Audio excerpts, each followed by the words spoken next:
해결하겠다던 약속은 거짓말이었냐는 질문이 터져 나왔습니다. 한일 정상회담 뒤에 처음 열린 수요 시위입니다.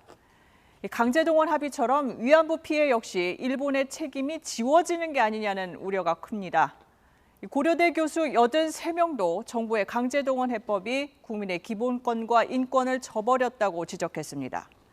이렇게 학계와 시민사회단체 등의 반발이 이어지면서 대통령실은 적극적으로 해명에 나서고 있습니다. 야당의 비판에는 일본의 초당적 협력이 부럽다고 한 윤 대통령의 발언을 전했고, 한국 정부를 부정적으로 표현한 미국 국무부의 인권 보고서는 정확하지 않다고 지적했습니다. 조태음 기자입니다.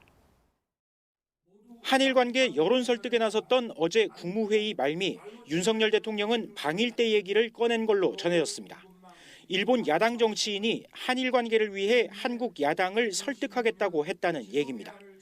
윤 대통령이 일본은 초당적으로 대처하는 것 같다, 부럽다는 말을 한 것 같다고 대통령실 측은 전했습니다.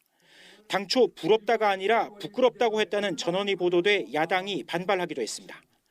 지금 도대체 누가 누구를 부끄러워해야 하는 겁니까? 야당과 협치하랬더니 일본 야당과 협치할 판입니다. 대통령실은 부끄럽단 말은 기록에 없다고 해명했습니다. 일본산 멍게 수입 재개 요청이 있었단 일본 언론 보도에도 그런 단어가 나온 적 없고 발언 촬영을 막은 일도 없다고 밝혔습니다. 미 국무부 인권보고서 논란엔 반박성 해명이 나왔습니다. 폭력과 괴롭힘이라는 소제목 아래 지난해 미국 순방 당시에 이른바 비서고 논란 관련 사건을 적었다 하루 만에 소제목을 삭제했는데 보고서가 정확하지 않다고 인정한 거라고 했습니다. 올해 유난히 정확성이 떨어져 여러 나라가 항의한다고도 했는데 외교부는 우리 정부의 수정 요청은 없었다고 밝혔습니다.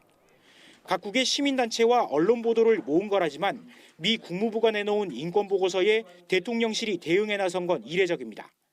이런 대응은 외교 논란이 국내로 번지는 걸 조기에 차단하겠다는 뜻으로 보입니다.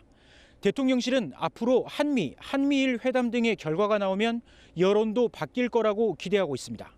KBS 뉴스 조태음입니다.